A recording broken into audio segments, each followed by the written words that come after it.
Selamat datang saudara-saudari. Kita bersambung mengenai kurnia-kurnia daripada Roh Kudus. Ya.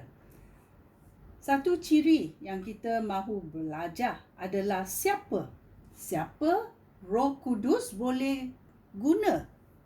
Ya, siapa Roh Kudus boleh guna? Ya. Mari kita masuk dalam 1 Korintius babak 12 ayat 7. 1 Korintius babak 12 ayat 7 berkata, bagi kebaikan kita semua, Allah memberikan bukti bahawa Roh Kudusnya ada pada setiap orang.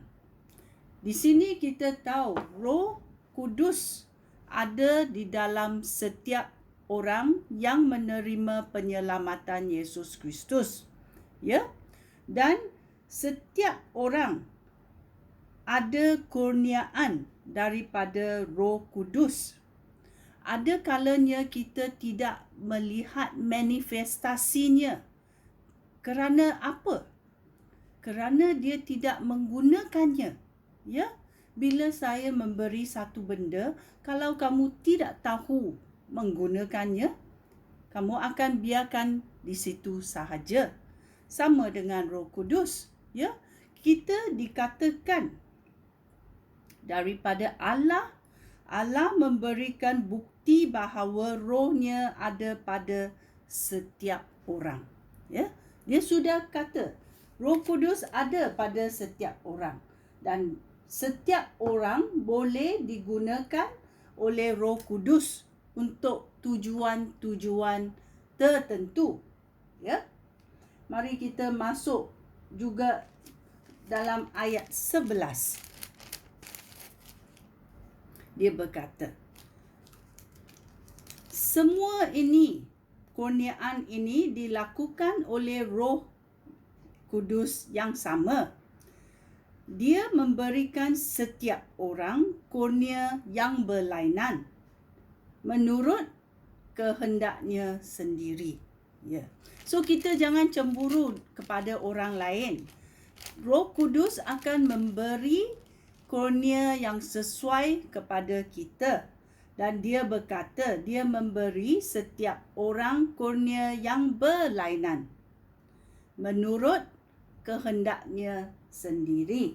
Kerana kita adalah makhluk yang dicipta oleh Tuhan. Dia boleh memberi kita apa yang dia suka. Ya. Dalam ayat 1 Korintius babak 14 ayat 26 berkata,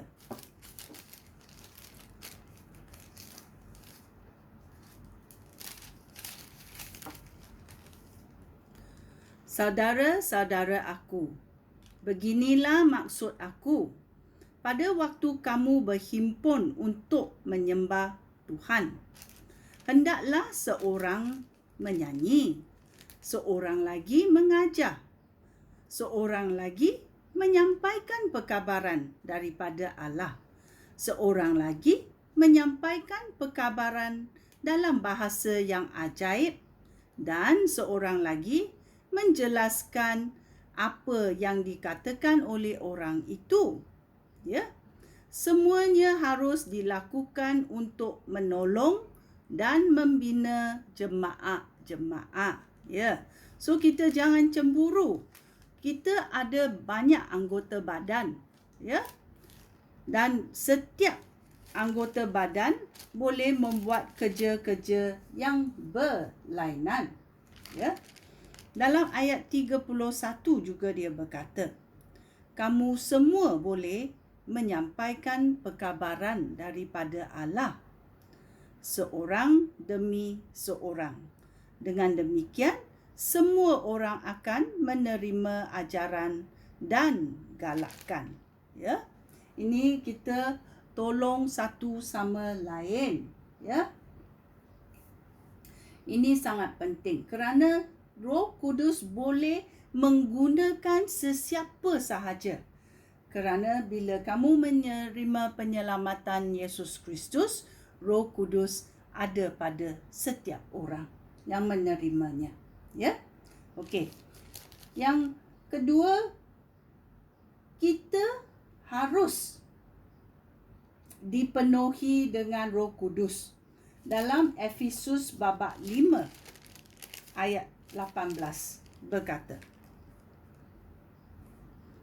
"Janganlah kamu menjadi mabuk oleh wain, kerana hal itu akan merosakkan hidup kamu.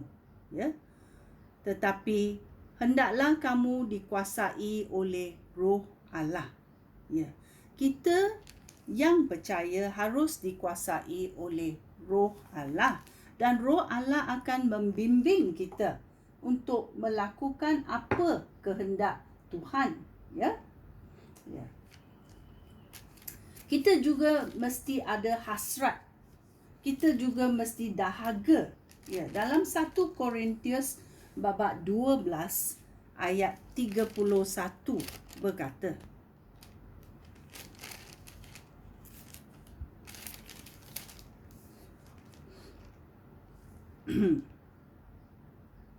"Hendaklah kamu berhasrat untuk memperolehi kurnia-kurnia yang lebih utama, untuk menggalakkan jemaah-jemaah, untuk membina orang lain. Ya, itulah kita berhasrat, mahu, kita dahaga mahu menggunakan kurnia-kurnia daripada Tuhan.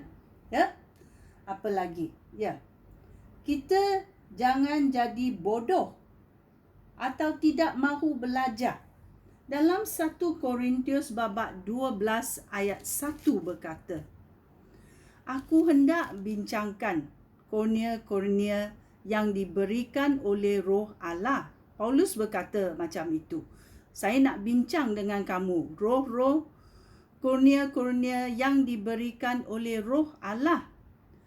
Saya mahu kamu mengetahui yang sebenarnya, supaya kamu jangan jadi bodoh. Kita belajar untuk menjadi pandai, bukan menjadi bodoh. Kalau kita tidak mahu belajar, kita jadi bodoh lah. Okey? Apa lagi? Ya. Kita juga mesti ada hasrat untuk mendapat kurnia-kurnia ini. Dalam 1 Korintius babak 14, dia berkata,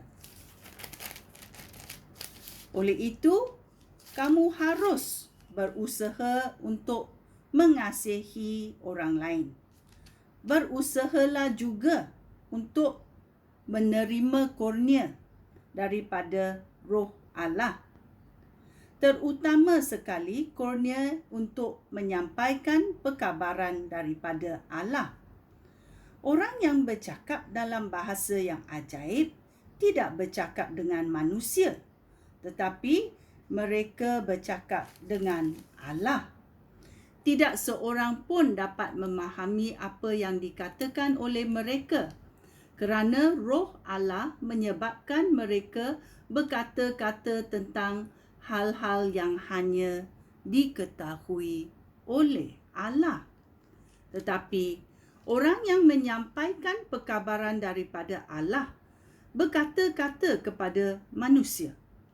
Dengan demikian mereka menguatkan, menggalakkan, menghiburkan orang lain. Orang yang bercakap dalam bahasa yang ajaib hanya menguatkan dirinya sendiri, sedangkan orang yang menyampaikan perkabaran daripada Allah menegurkan jemaah. Alangkah baiknya jika kamu semua dapat bercakap dalam bahasa-bahasa ajaib.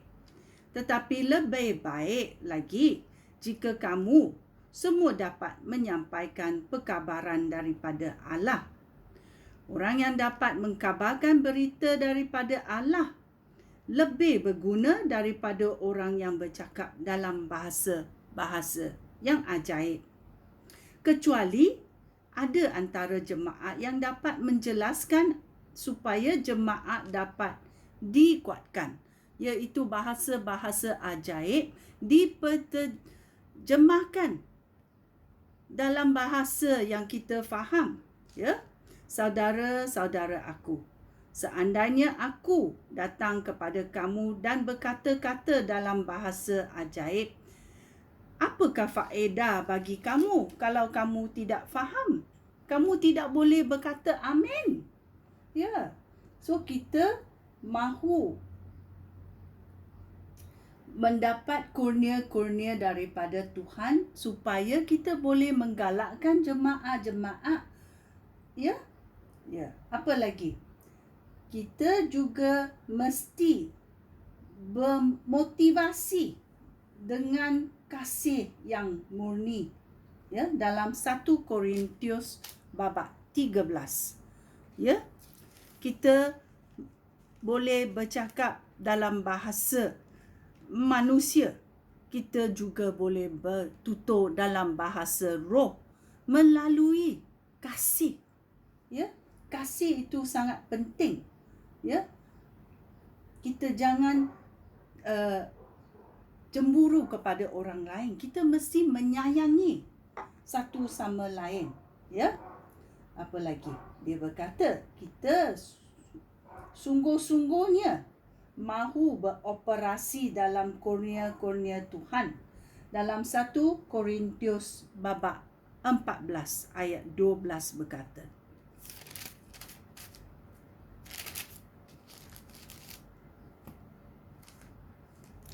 aku tahu, Paulus berkata, aku tahu bahawa kamu ingin sekali menerima kurnia-kurnia daripada Roh Allah.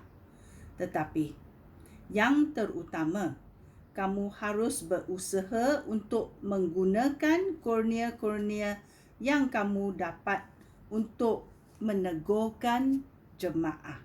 Ya. Bila kita menerima kurnia-kurnia daripada Allah, adakah kita menegurkan jemaah atau kita tidak menegurkan jemaah? So kita mesti belajar, ya, supaya kita boleh menjadi berguna dalam gereja, dalam penyampaian, dalam segalanya. Ya. Bolehkah Tuhan atau Roh Allah menggunakan kamu? Tentu boleh, kan? Kerana Dia sudah memberi kamu kurnia. Ya, Dia berkata kurnia ada dalam setiap orang. Ya. So kita berdoa kepada Tuhan, Roh Kudus Allah. Ya, bimbinglah, manifestasilah kurnia-kurnia yang Tuhan beri kepada saya supaya saya boleh menggalakkan orang lain dan saya berani mengkabarkan berita baik untuk memuliakan Tuhan. Sekian, terima kasih. Shalom.